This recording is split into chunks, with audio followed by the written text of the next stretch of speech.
Now, joining me every Thursday is UK political commentator and GB News presenter Calvin Robinson.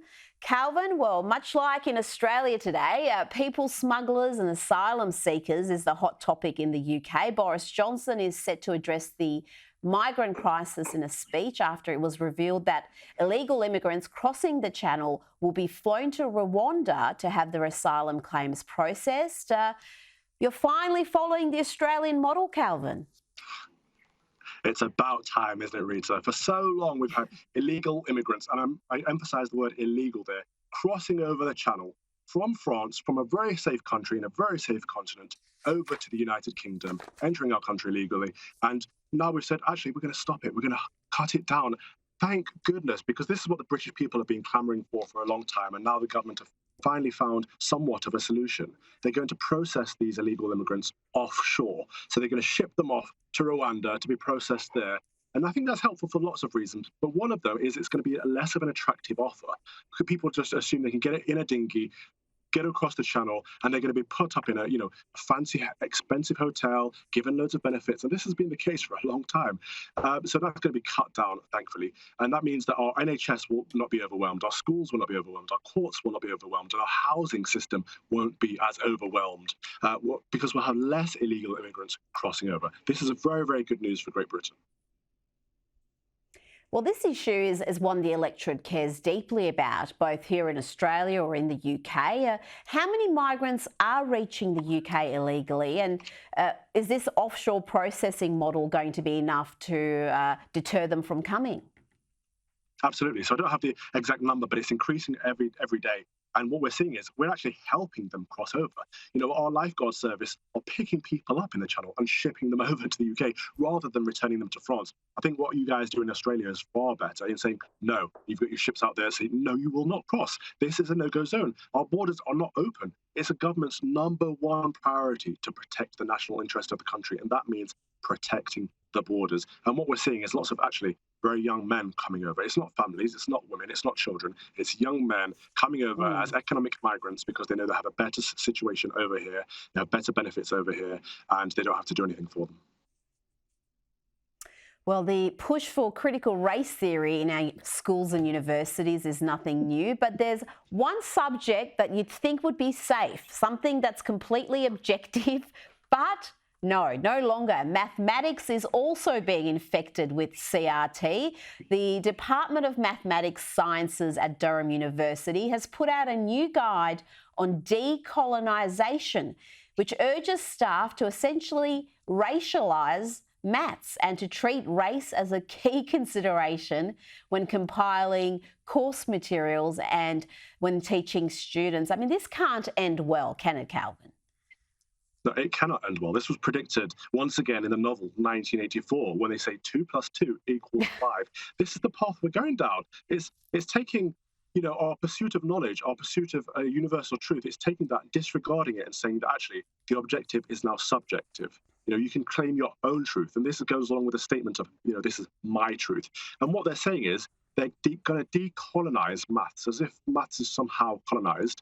And what I think decolonize means is anti-white. It's removing whiteness. It's actually racializing a subject that has nothing to do with race. It's irrelevant. It's a subject based on knowledge, and we don't need any patronizing racial grievance politics or tokenism being imparted into it. Well, I might be in danger of generalising here, but I think the stats back this up. Those who actually are elite at mathematics, and if you look at the global results country by country, tend to be Asian countries. So this notion that mathematics is inherently white and steeped in white supremacy is in itself rather puzzling. But, you can't expect critical race theory to have any sort of sense about it. Now, I want to ask you about the Queen. She's not getting any younger, and you think her family would do everything they can to be by her side for the birthdays she has left, but surprise, surprise, we have the Ginger and the Whinger snubbing the Queen again. This time there are reports that they're going to miss her 96th birthday, despite already being in Europe for the Invictus Games. What's going on, Calvin? Oh, Rich, this is awful. This is such sad news. So they're going to be in Europe anyway. and they're saying they're not going to come over, or Prince Harry is saying he's not going to come over and meet his grandmother, who's turning 96 years old, for goodness sake. This is worse than a snub. This is outright rude. You know, we're supposed to love our grandparents, and he, as a member of the royal family, is supposed to demonstrate that. But I think what we're seeing here is that Meghan Markle has caused so much hurt, so much division. She's caused a rift, not just between the family, but between the nation. And I think it's disgusting. We've got Prince Harry suing the UK government, suing the British government, and essentially there is no such thing as government money. So really, he's suing us, Brits, because he wants police protection, and he says it's not fair, it's not right, I want this, I want that. It's entitlement, it's demanding, it's inappropriate. He needs to come back to his roots and pay some respect to his grandmother, the Queen, and pay some respect to the United Kingdom. Well, yes, that sense of entitlement is just quite gross with these two. It really is. But you let Harry off the hook. You're not alone in doing this. Everything is blamed on Meghan. But I mean, he's a grown man. He's always 40 years old. Surely he should know better than to abandon his own family, to abandon his own blood. She's an outsider. I mean, you know, you can't have any obligations or expectations from her. She's a Hollywood starlet, but he's the one who you would think would have some ties to the country and certainly ties to his family. No, I think you're right there. Thank you for calling me out on that. I think he's lost his way. He used to be patriotic. He used to be in the armed forces. He used to fight for this country. And I do think she sent him off down a woke path, but it's not entirely her fault. He has to stand up and be a man and say, actually, I'm not going to go down your liberal progressive channel. I'm actually going to stand up for our nation. I'm going to stand up for Her Majesty the Queen, my grandmother. I'm going to do what's right. I wish he would man up, essentially, and do that. But you're not even allowed to use those words anymore. So, and I think someone of his woke stature wouldn't dare. So I don't think he will. No, that would be triggering. You need to have a trigger warning before you use an expression like that. Now, Boris Johnson, he was looking good earlier this week. He was praised for his visit to Ukraine, but he's said to be mortified after the Met Police fined him over the Partygate scandal. He's been widely supported by his backbenchers, though, Calvin. How damaging do you think this is right now for Boris? I don't think it is. I think they've missed their timing on this. The nation's moved on. We've got so many other issues. We're in a cost of living crisis. People are having to choose whether to heat their homes or put food on the table at this moment. To consider what the Prime Minister did or did not do during his birthday, whether he spent 6 minutes or 9 minutes in a room where someone bought him cake, is not the top of our priorities. And I think actually, as wrong as it was, breaking laws is wrong, especially if you're the ones making them. What it shows us is that these people making the laws didn't necessarily believe in them in the first place. And this is something that people like us were saying all along.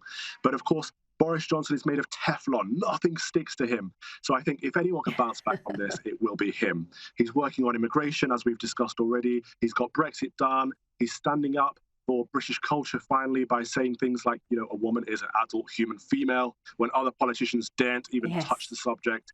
And let's not forget, he's leading the world right now in the Ukraine war. He's the one of the world leaders that's getting out there, actually going across to Ukraine, showing his face, being principled and manning up, while others cower and scare away. So I think he's pretty well settled right now. He's going to outserve a lot of his critics and his opponents. Well, he's very lucky because his opposition is just so weak. He had Corbyn, and now he's got Sir Keir Starmer, who can't even tell you whether women have penises or not. He can't even make a statement that obvious. He's so terrified. So, I mean, Boris is one lucky politician.